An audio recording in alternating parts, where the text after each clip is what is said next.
Bonjour à tous, bienvenue dans Direct Santé, votre émission dédiée à la santé et au bien-être de toute la famille. Direct Santé vous informe sur de nombreuses pathologies, de traitements ou encore de gestes nécessaires pour préserver une bonne hygiène de vie.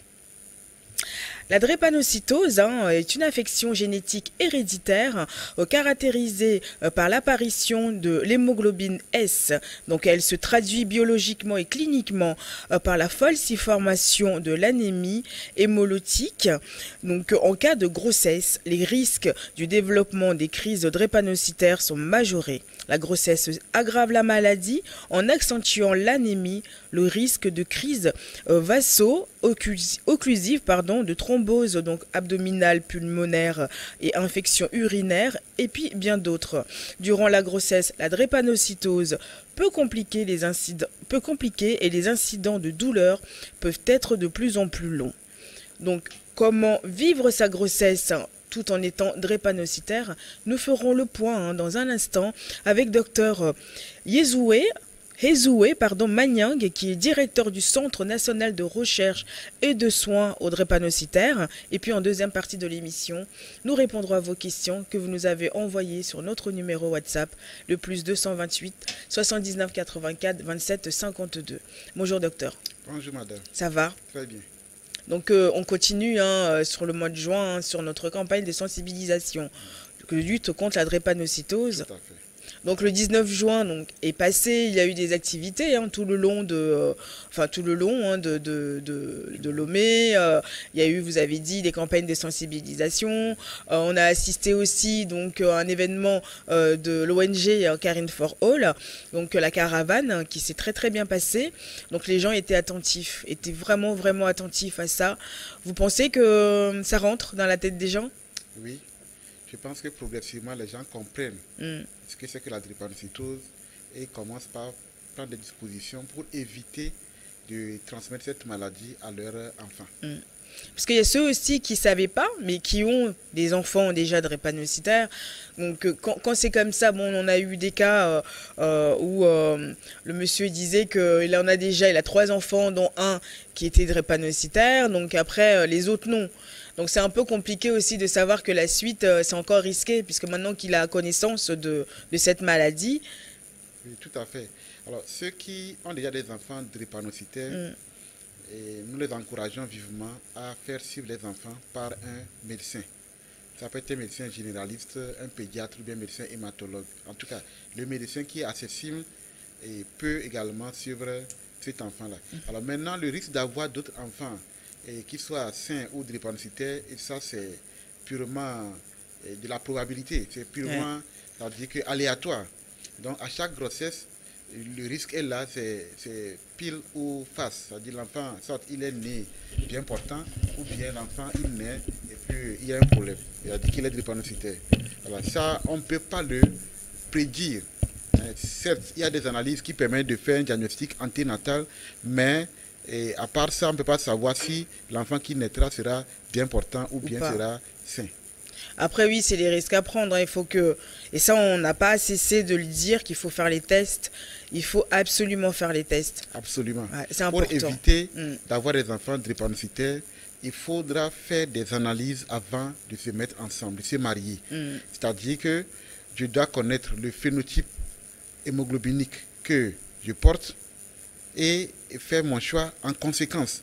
Quand j'ai une hémoglobine anormale, je dois éviter de m'associer avec une personne qui a également une hémoglobine anormale, notamment l'hémoglobine S. Et comme ça, j'évite de faire des enfants drépanocytaires. J'espère que le message passe, mais on continuera cette campagne, on continuera de le dire, on continuera de vous informer au quotidien. Il faut absolument faire les tests pour éviter des complications, parce que c'est à vie. C'est à vie.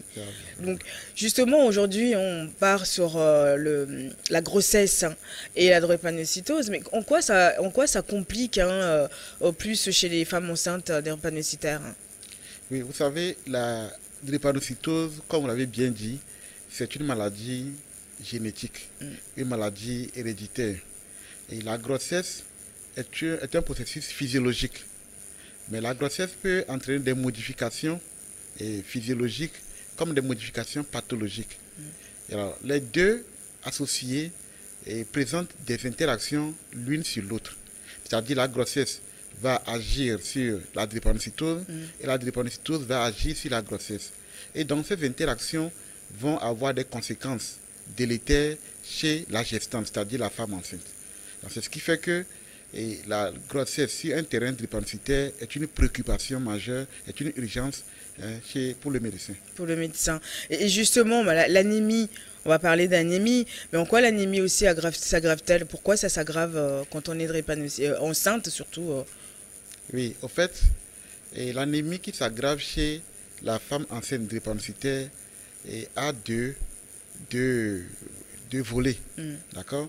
Le premier volet, c'est le fait qu'au cours de la grossesse, il y a une augmentation du volume plasmatique.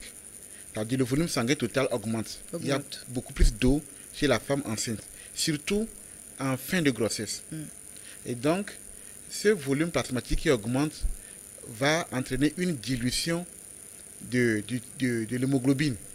Donc, on parle d'anémie par dilution. Alors, j'utilise des termes pour vraiment faire comprendre à la grande population. Donc, le volume plasmatique va entraîner une dilution du sang. C'est-à-dire que voilà, des globules rouges, qui veut m'exprimer ainsi. Et donc, une dilution d'hémoglobine.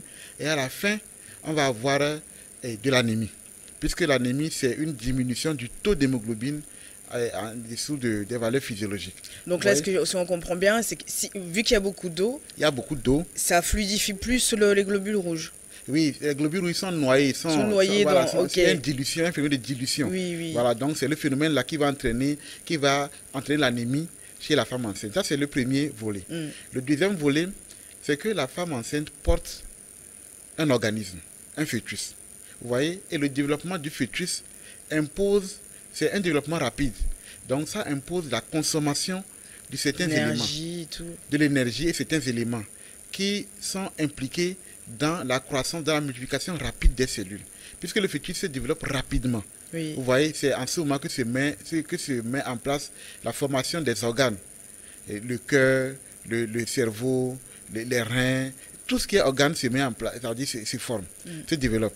Et donc, on a besoin des éléments pour la multiplication rapide des cellules.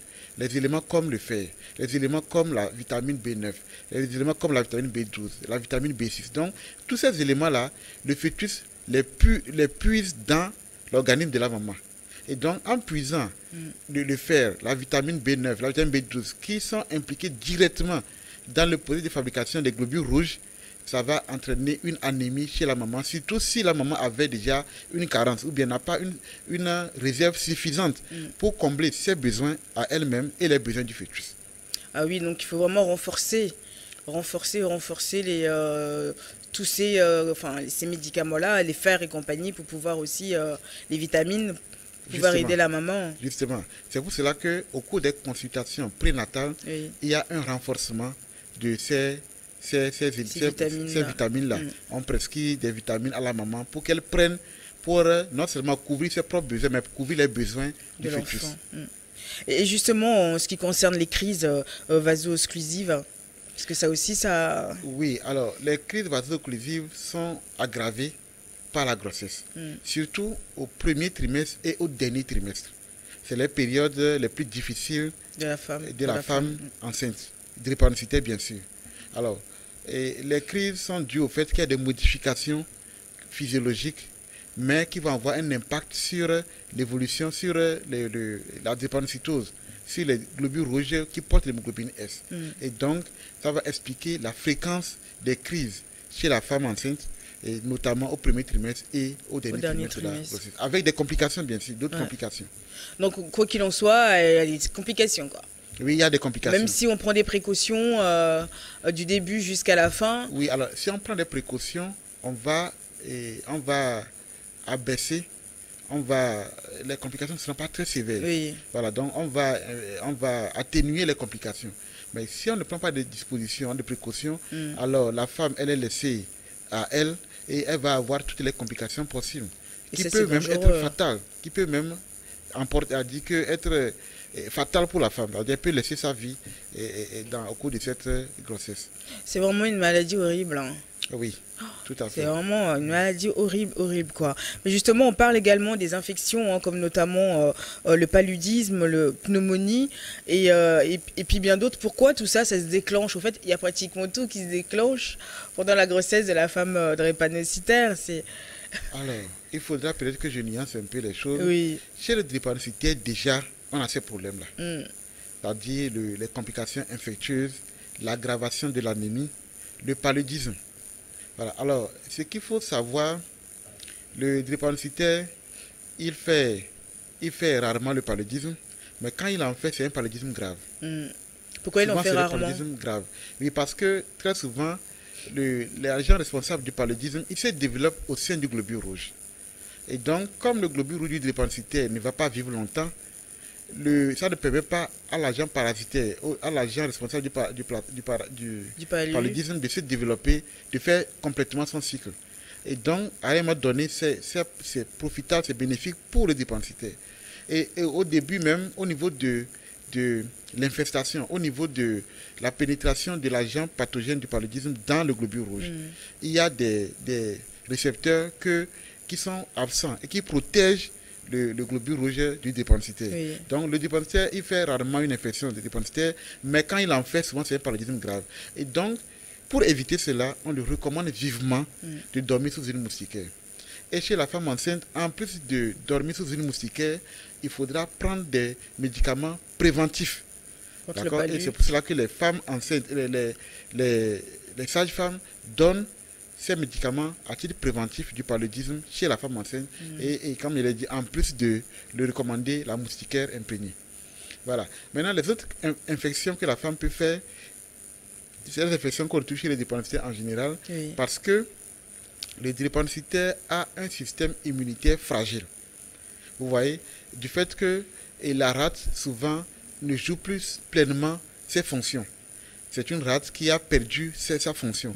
Et c'est la rate qui permet à l'organisme de se défendre contre un certain nombre de microbes. Voilà. Et surtout, quand le drépanocytaire n'est pas bien vacciné, et là, ça va aggraver le risque de survenue des complications infectieuses.